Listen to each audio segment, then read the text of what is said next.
என்ன எந்த ஒரு கான்செப்டில் அது சொன்னீங்கன்னு தெரியல. அந்த வீடியோ, அந்த ரீல்ஸ் கூட வந்து வைரல் ஆயிருக்கு. அந்த ஷர்ட் பேண்ட்டு எல்லாருமே போடுவாங்க அப்படிங்கிறது. எப்படி அந்த கான்செப்டை நீங்கள் வந்து சொன்னீங்க? எல்லாருமே எடுத்து அதை ட்ரெண்ட் பண்ணிட்டாங்க.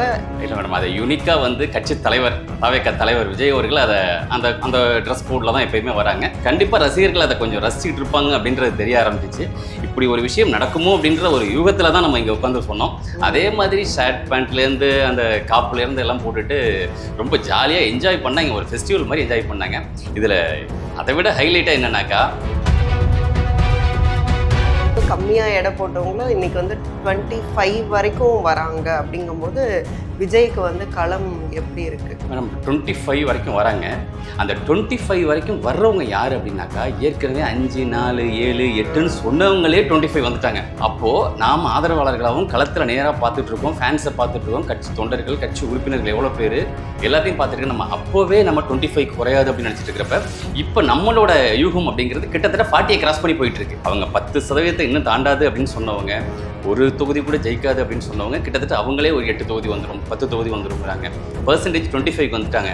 அநேகமாக நாளை மறுநாள், அதை ஓட்டு வாக்கு எண்ணிக்கைக்கு முதல் நாள் அவங்களே 25, 30க்கு கிட்டத்தட்ட அவங்களே கொண்டு வந்துருவாங்கிறப்ப அவங்களுக்கே தெரியுது நமக்கு ஓட்டு விழலை. திமுகவுடைய ஆதரவாளர்கள், பத்திரிகையாளர்கள்லாம் பார்க்கும்போது விஜய் மேலே பயங்கர ஒரு கோவத்தில் இருக்கிறாங்க.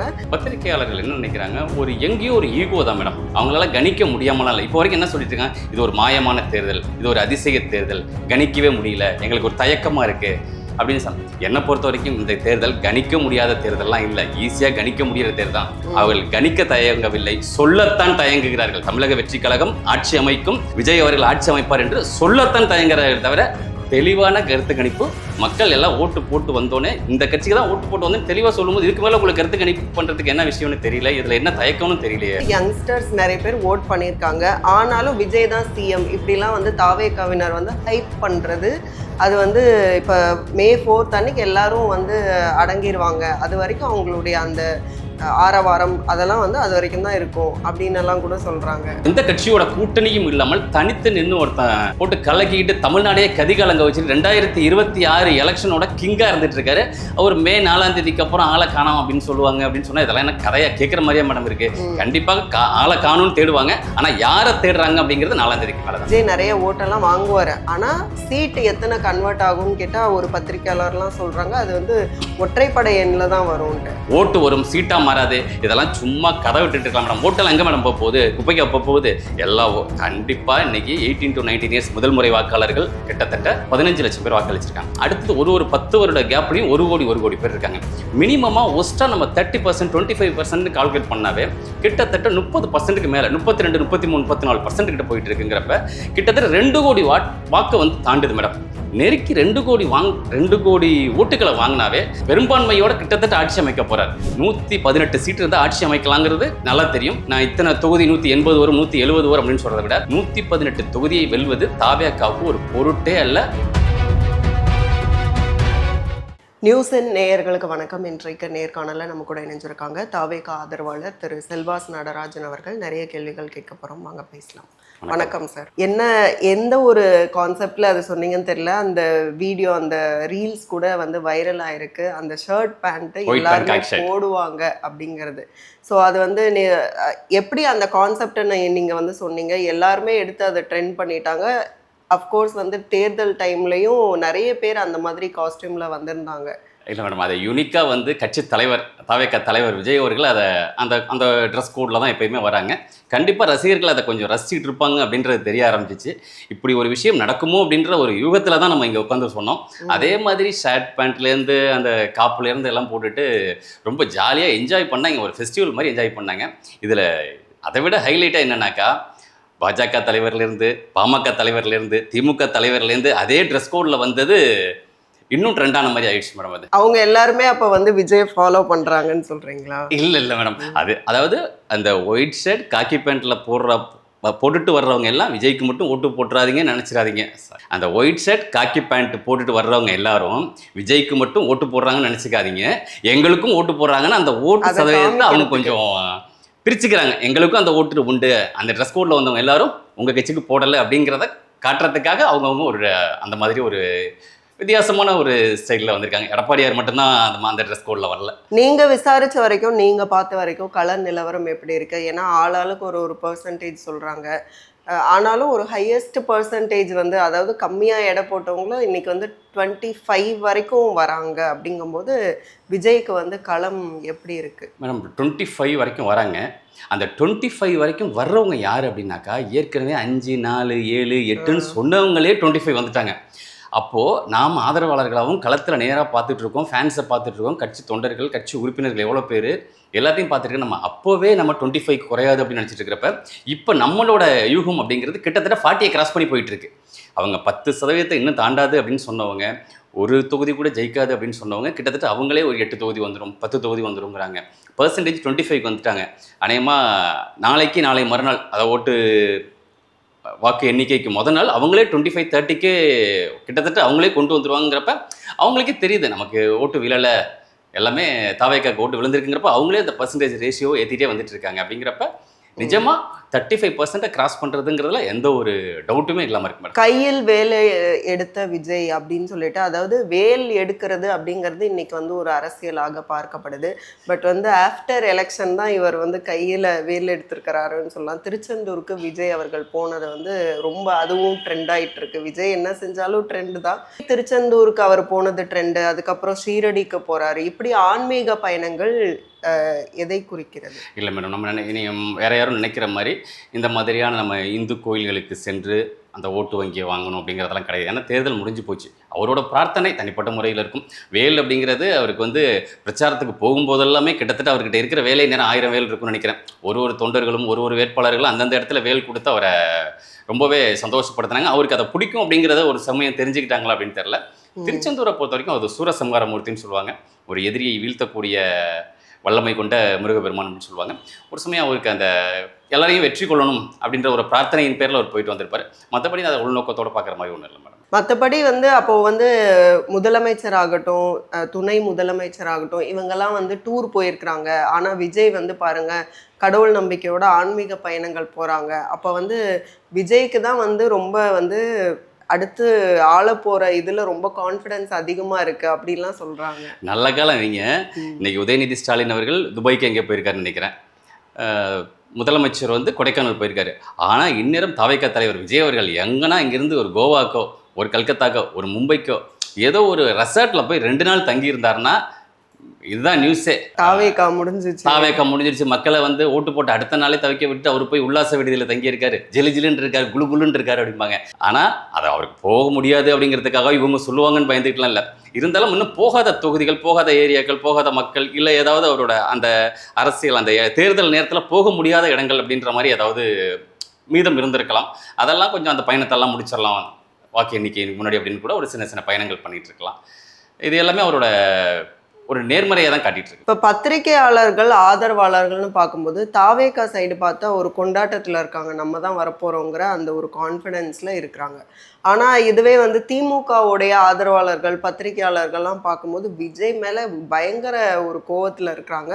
இன்னொன்று, அவங்க சொல்கிற நிறைய விஷயங்கள் வந்து ரொம்ப மக்களை வந்து தற்குறிகள் தான் விஜய்க்கு ஓட்டு போட்டாங்கன்னு சொல்கிறது. அதுக்கப்புறம் வந்து சாப்பிட்ற சாப்பாடே திமுக போட்டதுன்னு சொல்கிறது. அப்புறம் வந்து ஜேம்ஸ் வசந்தன் அவர்களே வந்து காரு கண்ணாடியை உடைச்சிட்டாங்கன்றதுக்காக தாவேக்கா தற்குறிகள் பண்ணினதா அப்படின்னெல்லாம் கேட்குறது. அப்போ விஜய்க்கு எதிரானவர்கள் இப்படி வந்து எதா இருந்தாலும் விஜயை வந்து சம்மந்தப்படுத்தி அவர் மேலே வந்து ஒரு எப்படி சொல்கிறது, அது வந்து அந்த தற்குறிகள்ங்கிற அந்த வேர்டு பிரயோகம் வந்து இன்னமும் அவங்க கைவிடலை. அப்போ வந்து விஜய் இன்கேஸ் ஜெயிச்சிட்டாருன்னா தற்குறிகள் அறிவற்றவர்கள் வந்து அவருக்கு ஓட்டு போட்டுட்டாங்கன்னு பேசுவாங்க.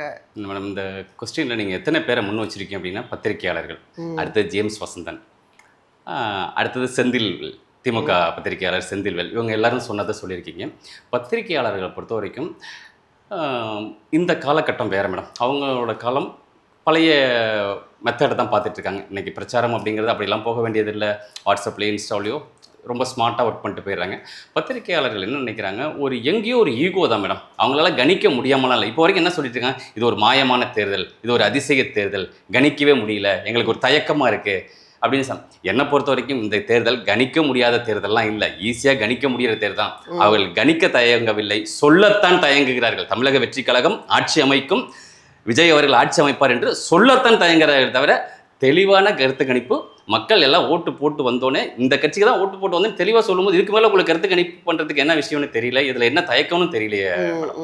அடுத்தது செந்தில்வேல் சொன்னார், இன்னைக்கு வந்து ஐடியில் நீங்கள் வேலை பார்க்குறீங்க அப்படின்னாக்கா, நீங்கள் தட்டில் உப்பு போட்டு திங்கிறீங்க அப்படின்னாக்கா அது திமுக போட்ட பிச்சை அப்படின்னா. இதை எந்த ஐடியில் வேலை செய்கிறவனா இந்த வீடியோ கேட்டாங்கன்னாக்கா செந்தில்வேலை என்ன வார்த்தையால் திட்டுவாங்க அப்படின்னே தெரில. இந்தியாவிற்கு முதலில் கம்ப்யூட்டரை கொண்டு வந்ததே ராஜீவ்காந்தி தான். அடுத்தது கலைஞர் தான் வந்து கம்ப்யூட்டருக்கு என்னென்ன செய்ய வேண்டும் என்று அழகாக செய்து கொடுத்தார். அதாவது ஒரு விஷயம் பொது வெளியில் பேசணும், ஒரு பத்திரிகையாளர் ஊடகவியாளர்னா அதில் உண்மை இருக்கணும் மேடம், ஊர்ஜிதம் இருக்கணும், வார்த்தைகளை கண்ணா பின்னாலாம் பயன்படுத்த முடியாது. 1950 இந்தியாவில் கல்கட்டாவில், வெஸ்ட் பெங்காலில் கல்கட்டாவில் கம்ப்யூட்டர்லாம் வந்துருச்சு மேடம். 1960 சென்னை ஐஐடியில் கம்ப்யூட்டர் இருந்துச்சு. இவர் ராஜீவ்காந்தி தான் உள்ளே கொண்டு வந்தார். அந்த கலைஞர் தான் ஜாவா, ஆரக்கல், விசி ப்ளஸ் இதெல்லாம் சொல்லி அவர் கண்டுபிடிச்சி கொண்டாந்து மக்களை நீங்கள் போய் ஐடியில் வேலை பாருங்க அப்படின்னு சொன்ன மாதிரி அந்த காலகட்டத்தில் மக்களுக்கு கம்ப்யூட்டர் வேணும்னாக்கா அந்த தமிழகத்தை எந்த கட்சி ஆண்டு கொண்டு இருந்ததோ அந்த கட்சி அந்த தேவையை பூர்த்தி பண்ண தானே வேணும். அவங்க சொந்த பணத்துலேருந்தெல்லாம் என்ன பண்ணல. திமுக போட்ட பிச்சுன்னா திமுக வந்து அன்றைக்கி ஒரு கம்ப்யூட்டர் கோர்ஸ் அறிமுகப்படுத்திருச்சு அப்படின்னாக்கா அதை படிச்சுட்டு போயிட்டவங்க எல்லாருமே திமுகவுக்கு ஓட்டு போட்டுகிட்டே இருக்கணுமா, இல்லை திமுக வாழ்க்கைன்னு கோஷம் போட்டுகிட்டே இருக்கணுமா? அவங்க அடுத்த விஷயத்தை நோக்கி போக வேணாமா? அவரோட வார்த்தை, அவரோட பேசுனது எல்லாமே முழுக்க கண்டிக்கத்தக்கது மேடம். அடுத்தது இன்னொரு முக்கியமான ஆள் சொன்னீங்க, ஜேம்ஸ் வசந்தன், பிரபல இசையமைப்பாளர். அவர் ஆக்சுவலாக பிரபல இசையமைப்பாளரா ப்ராப்ள இசையமைப்பாளரா அப்படின்னு கேட்குற அளவுக்கு, அதாவது விஜயோட ரசிகர்கள் எல்லாம் அறிவில்லாதவர்கள், தற்குறிகள். அவரை பெற்றோர்களும் வந்து பிள்ளைய சரியாக வளர்க்காதவங்க. இவர் வந்து ரொம்ப சரியாக கணிக்கிறார் அப்படிங்கிறவ நான் அழகாக பதிவுகள்லாம் ரொம்ப தமிழ் வார்த்தைகள்லாம் பயன்படுத்தி அவரோட தமிழை வேணால் நம்ம சந்தோஷப்பட்டுக்கும், தமிழ் வார்த்தைகள்லாம் பயன்படுத்தி இப்படி வளர்த்துருக்கக்கூடாது, இப்படி வளர்த்துருக்கக்கூடாது, இப்படி வளர்த்துருக்கக்கூடாது அப்படின்னு சொல்லிட்டு போட்டுட்ருக்காரு. இவருக்கு நேசாக வேர்த்தாலும் அதுக்கு காரணம் தாவேக்காவோட உறுப்பினர்கள் தான், அவர் பாஷையில் சொல்லப்போனால் தற்குறிகள் தான். இவருக்கு மண்டையில் முடி கொட்டினாலும் அதுக்கும் தாவேக்காவோட தொண்டர்கள் தான். காரு கண்ணாடியை உடைச்சவன் அவன் இன்னைக்கு ஒரு நாளைக்கு எத்தனை காரு கண்ணாடி உடஞ்சிட்டு இருக்கு, தெரிஞ்சு உடைக்கிறாங்க, தெரியாமல் உடைக்கிறாங்க. இதெல்லாம் நான் சரின்னு சொல்லவில்லை. எந்த விஷயம் உன் வீட்டில் சொந்தமாக பர்சனலாக ஒரு விஷயம் நடக்குது, அதுக்கு போய் தாவேக்கா தற்குறிகளா தெருதலைகளா அப்படின்னாக்கா இன்னைக்கு அதே மாதிரி நிறைய விஷயங்கள் திமுக காரவங்களோ அதிமுக காரவங்களோ செஞ்சாக்கா நம்ம சொல்ல முடியும் மேடம், இது வந்து திமுகவோட ஊழல் பேர் வழி தான், திமுகவோட லஞ்சவாதிகள் தான் அப்படின்னு சொல்ல முடியுமா? அதனால கண்மூடித்தனமாக ஒருத்தவங்க மேலே குற்றம் சாட்டுறது வந்து ரொம்ப தப்பு மேடம். இன்னொரு பக்கம் வந்து தாவேக்காவினர் அவங்களுக்கு வந்து யங்ஸ்டர்ஸ் நிறைய பேர் ஓட் பண்ணியிருக்காங்க, ஆனாலும் விஜய் தான் சிஎம் இப்படிலாம் வந்து தாவேக்காவினர் வந்து ஹைப் பண்ணுறது, அது வந்து இப்போ May 4 அன்னைக்கு எல்லாரும் வந்து அடங்கிடுவாங்க, அது வரைக்கும் அவங்களுடைய அந்த ஆரவாரம் அதெல்லாம் வந்து அது வரைக்கும் தான் இருக்கும் அப்படின்னு எல்லாம் கூட சொல்கிறாங்க. இது வந்து தன்னை வந்து ஒரு கான்ஃபிடென்ட்டாக காட்டிக்கிறாங்க. ஏன்னா அந்த வடிவேல் படத்தில் சொல்லுவாங்களே, பில்டிங் ஸ்ட்ராங்கு பேஸ்மெண்ட் வீக் அப்படிங்கிற மாதிரி இவங்களுக்கு பேஸ்மெண்ட்டு வந்து வீக்காக ஆடிக்கிட்டு தான் இருக்குது. மேலே இவங்க கான்ஃபிடென்ட்டாக காட்டுறதுக்காக எங்கள் கட்சி தான் ஜெயிக்க போகுது, நாங்கள் தான் ஓட்டு வாங்க போகிறோம், நாங்கள் தான் ஆட்சி அமைக்க போகிறோம், அந்த கட்சியில் ஒன்றுமே இல்லை, விசில் அடிப்பாங்க, 4ஆம் தேதிக்கு அப்புறம் அவங்க ஓய்வு எடுத்துருவாங்க, கட்சி தலைவரும் ஓய்வு எடுத்துருவார், திருப்பி அடுத்த எலெக்ஷனுக்கு தான் வருவாங்க அப்படின்ற விமர்சனங்கள் நானும் பார்த்துக்கிட்டு தான் மேடம் இருக்குது. நிஜமாக May 4ஆம் தேதிக்கு அப்புறம் ஓய்வு எடுக்க போகிறவங்க யார் அப்படிங்கிறத நிஜமாவே தெரியும் மேடம். சாதாரண விஷயமா பண்ணியிருக்காரு. ஒரு 3 வருஷத்தில் ஒரு கட்சியை ஆரம்பித்து அந்த கட்சி எந்த வழியில் கொண்டு போகணுமோ அத்தனை பொறுப்பாளர்கள் நிர்வாகிகளை போட்டு 234 தொகுதிகளுக்கும் வேட்பாளரை போட்டு தன்னால் எவ்வளோ முடியுமோ, அதாவது உழைக்கலாங்கிறாங்க. இன்றைக்கி உழைக்கிறதுங்கிறது மூட்டை தூக்குறதும் தள்ளுவண்டி தள்ளுறதும் இல்லை மேடம். அந்த வெயிலில் காலைல 9 மணி 10 மணிலேருந்து 6 மணி வரைக்கும் யாரால மேடம் நிற்க முடியும் அந்த காரில், ஒரு ஓப்பன் பிளேஸ் ஓப்பன் வேனில்? அதெல்லாம் நின்றுட்டு அந்த வெயிலில் வர முடியுமா? கவனிச்சிருப்பீங்க, பார்த்துருப்பீங்கன்னு நினைக்கிறேன் அந்த கேம்பெயினில். அதாவது ஒரு நாளும் அன்றைக்கி சாயந்தரம் அவர் போய் உட்காந்தாரா படுத்தாரா, என்ன எப்படி அந்த ஆள் தாங்கினா மனுஷன் அப்படின்னு பார்க்குற மாதிரி அந்த அளவுக்கு உழைப்பை போட்டுட்டு இன்றைக்கி 234 தொகுதியிலையும் ஆளையும் நிறுத்தி எலெக்ஷனையும் முடிச்சுட்டு ஹாயாக உட்காந்துக்கிட்டு இருந்துக்கிறது அவருக்கு எவ்வளோ தைரியம் வேணும். இதில் என்னென்னா எந்த கட்சியோட கூட்டணியும் இல்லாமல் தனித்து நின்று ஒருத்தன் போட்டு கலக்கிக்கிட்டு தமிழ்நாடே கதிகாலங்க வச்சுட்டு 2026 எலெக்ஷனோட கிங்காக இருந்துட்டு இருக்காரு. அவர் May 4ஆம் தேதிக்கு அப்புறம் ஆளை காணாம் அப்படின்னு சொல்லுவாங்க அப்படின்னு சொன்னால் இதெல்லாம் என்ன கதையாக கேட்குற மாதிரியே மேடம் இருக்குது. கண்டிப்பாக ஆளை காணும்னு தேடுவாங்க, ஆனால் யாரை தேடுறாங்க அப்படிங்கிறது 4ஆம் தேதிக்கு மேலே தான். இன்னொரு விஷயம் என்ன சொல்கிறாங்கன்னா, விஜய் வந்து நிறைய ஓட்ஸ் வாங்குவார், ஆனால் எத்தனை சீட்டாக அது கன்வெர்ட் ஆகுங்கிறதா இங்கே வந்து கொஷின் மார்க் அப்படின்னு சொல்கிறாங்க. அப்போ விஜய் நிறைய ஓட்டெல்லாம் வாங்குவார், ஆனால் சீட்டு எத்தனை கன்வெர்ட் ஆகும்னு கேட்டால் ஒரு பத்திரிக்கையாளர்லாம் சொல்கிறாங்க அது வந்து ஒற்றைப்படை எண்ணில் தான் வரும்ன்ட்டு. ஸோ அவ்வளோ லோ லெவல்லையா வந்து விஜய் வந்து ஓட். சரி மேடம், அந்த பத்திரிக்கையாளர்கிட்ட திருப்பி ஒரு கேள்வி நம்ம வைக்கிறோம், திமுக எத்தனை சீட் மேடம் வாங்குன்னு கேட்டால் என்ன மேடம் சொல்லுவாங்க? தாவேக்காவை 200 வந்து plus ஒன்லி சொல்லுவாங்க. தாவேக்காவை ஒன்லி அவங்க வந்து அடிச்சுட்டே இருக்கணும், அவ்வளோதான். திமுக எத்தனை சீட் வாங்கும்னு சொல்ல முடியாது அவங்களால. அண்ணா திமுக எத்தனை சீட் வாங்கும்னு சொல்ல முடியாது. நாம் தமிழர் எத்தனை சீட் வாங்கும்னு சொல்ல முடியாது. ஆனால் தாவேக்கா மட்டும் 1 வாங்கும் இல்லை 2 வாங்கும், இதை மட்டும் தான் சொல்ல முடியும். பாக்கி 234 தொகுதியில் 2 தவிர 232 தொகுதி அவங்க 2 பேரும் ஆளுக்கு பிரித்து 116 தொகுதி ஜெயிச்சிட போறாங்கன்னு நினைக்கிறேன். ஓட்டு வரும், சீட்டா மாறாது, இதெல்லாம் சும்மா கதை விட்டுட்டு இருக்கலாம் மேடம். ஓட்டெல்லாம் எங்கே மேடம் போக போகுது? குப்பைக்கு அப்போ போகுது எல்லாம். கண்டிப்பாக இன்னைக்கு 18 to 19 இயர்ஸ் முதல் முறை வாக்காளர்கள் கிட்டத்தட்ட 15 லட்சம் பேர் வாக்களிச்சிருக்காங்க. அடுத்தது ஒரு 10 வருட கேப்லையும் 1 கோடி பேர் இருக்காங்க. மினிமமாக ஒஸ்ட்டாக நம்ம 30%, 25% கால்குலேட் பண்ணாவே கிட்டத்தட்ட 30%க்கு மேலே 32, 33, 34% கிட்ட போயிட்டு இருக்குங்கிறப்ப கிட்டத்தட்ட 2 கோடி வாக்கு வந்து தாண்டுது மேடம். நெருக்கி 2 கோடி ஓட்டுகளை வாங்கினாவே அவர் பெரும்பான்மையோட கிட்டத்தட்ட ஆட்சி அமைக்க போறார். இவங்க வந்து சீட்டை சொல்லாமல் இப்படி இருக்கலாம் அப்படி இருக்கலாம்னு சொல்லிட்டு ஆளும் கட்சிக்கு சப்போர்ட்டாக கொஞ்சம் கருத்து கணிப்புகள் சொல்லிட்டு இருக்காங்களே தவிர எல்லாமே 4ஆம் தேதி தெரியும். நிச்சயமாக வந்து இவங்க நினைக்கிற மாதிரி 1 சீட் 2 சீட்லாம் கிடையாது மேடம். 118 சீட் இருந்தால் ஆட்சி அமைக்கலாங்கிறது நல்லா தெரியும். நான் இத்தனை தொகுதி 180 வரும் 170 வரும் அப்படின்னு சொல்கிறத விட 118 தொகுதியை வெல்வது தாவேக்காவுக்கு ஒரு பொருட்டே அல்ல. மிக ஈஸியாக மிக சுலபமாக தாவேக்கா தொண்டர்கள் அந்த வாக்கை அளிச்சிருக்காங்க மேடம். சீமான் அவர்களுடைய வாக்கு வங்கி அப்படின்னு பார்க்கும்போது பெரும்பாலானவர்கள் மாற்றத்தை விரும்புபவர்கள் அவருக்கு வாக்களிச்சாங்கன்னு சொல்லுவாங்க. தமிழ் தேசியம் அப்படிங்கிற அந்த சித்தாந்தத்தை தாண்டி அந்த மாற்றம் வேணும், திமுகவும் வேண்டாம் அதிமுகவும் வேணான்னு வாக்களிச்சவங்க பண்ணியிருப்பாங்க. இந்த முறை எல்லாரோட வாக்குகளையும் பிரித்து விஜய் எடுக்கிறாருங்கும் போது சீமான் அவர்களுடைய வாக்கு வங்கி அப்படிங்கிறது 8லேருந்து எவ்வளோக்கு போகும்? இது சொன்னால் இன்னும் கமெண்ட்ல நிறைய திட்டுவாங்க தான். ஆனால் நம்ம உண்மை நிலவரத்தையும் நம்ம சொல்லி தான் ஆகணும். கண்டிப்பாக 8லேருந்து 4க்கு கீழே போகிறதுக்கு வாய்ப்பு இருக்குது மேடம். இது வந்து ஏற்றுக்கிறது கஷ்டமாக தான் இருக்கும், நிறைய பேர் திட்டுவாங்க. ஆனால் உண்மை நிலவரம் 4ஆம் தேதிக்கு அப்புறம் நீங்கள் ஓட்டு கவுண்ட் பண்ணிட்டு பார்த்துட்டு அதுக்கப்புறமா நீங்கள் திட்டுங்க, அவ்வளோதான். கண்டிப்பாக அந்த 36 லட்சம் ஓட்டெல்லாம் இப்போ கிடைக்காது. ஏன்னாக்கா தலைவரை அன்னைக்கு ஏற்றுக்கிட்டாங்க. எல்லாமே வந்து 3ஆவதாக ஒரு கட்சி வேணும், நல்லா பேசுகிறாரு, நிறைய சிந்தனையோடு இருக்கார், நிறைய அறிவோடு இருக்கார், நிறைய தற்சார்பு கொள்கைகள்லாம் கொண்டு வராரு, நல்லா பண்ணுவார் அப்படின்னு நினச்சாங்க. ஆனால் இவர் நாளாக ஒவ்வொரு வருடங்களுக்கும் பேச்சில் முரண் ஏற்பட்டுக்கிட்டு இருக்கு. திடீர்னு நல்லா இருக்கிற பெரியார் தான் எனக்கு குரு, பெரியார் தான் எனக்கு கொள்கைவாதி அப்படின்னு சொல்லிட்டு வந்தவர் திருப்பி அந்த பெரியாரையே தூக்கி போட்டு திட்டிகிட்டு இருக்காரு. திருப்பி சம்மந்தம்லாம் வந்து பிராமண கடப்பாறை அதெல்லாம் சொல்லி நிறைய பேர்கிட்ட ஒரு நிறைய பேட் இம்ப்ரெஷன் வாங்கிட்டாரு. மக்கள்கிட்டையும் மாற்றி பேச ஆரம்பிச்சிட்டார். நிறைய கதைகள்லாம் விடுறாங்க அப்படின்னு மக்கள் வந்து அவரை வந்து ஏற்றுக்க தயாராக இல்லை. அப்படிங்கிறப்ப இன்னொன்று ஓட்டுகள் பெரிய தான் செய்யும். அடுத்த ஒருத்தவங்க வரும்போது நாம் இந்த தலைவரை ஏற்றுப்போம் அப்படின்னு வரும்போது 8%லேருந்து 4%ங்கிறது நான் டீசெண்டாக சொல்கிறேன். இன்னும் குறையிறதுக்கு வாய்ப்பு இருக்கலாம். அதிமுகவுடைய நிலை இந்த எலெக்ஷன்ல என்னவா இருக்கும்? இதுக்கும் அதே பதில் தான் மேடம். அதிமுக காரவங்களும் திட்டுறதை எனக்கு மே 4ஆம் தேதிக்கு அப்புறம் எலெக்ஷன் ரிசல்ட்டு சீட்டெல்லாம் வாங்கினதுக்கு அப்புறம் உங்களோட வாக்கு வங்கியை பார்த்துட்டு திட்டுங்க. 2026 சட்டமன்ற தேர்தலில் அண்ணா திராவிட முன்னேற்றக் கழகம் எம்ஜிஆரால் ஆரம்பிக்கப்பட்டு அம்மையார் ஜெயலலிதாவால் வழிநடத்தப்பட்டு இன்று எடப்பாடியார் அவர்கள் கொண்டு செல்லுகின்ற முறையிலும் அந்த கட்சியில் உள்ள நிர்வாகிகள் பொறுப்பாளர்களோட அதிருப்தியால் சொல்வதற்கு கஷ்டமாக இருந்தாலும் அதல பாதாளத்திற்கு சென்றுவிடும் என்பதில் எந்த சந்தேகமும் இல்லை. எத்தனை தொகுதி எத்தனை சீட் அப்படின்றத விட 3ஆவது கட்சியாக போனாவே அது அதிமுகவுக்கு பெரிய இழப்பு தான். கண்டிப்பாக அந்த இடத்தை தான் அது பெறுவதற்கான வாய்ப்பு நிறைய இருக்கிறது. எல்லா தொகுதியிலும் திமுகவோட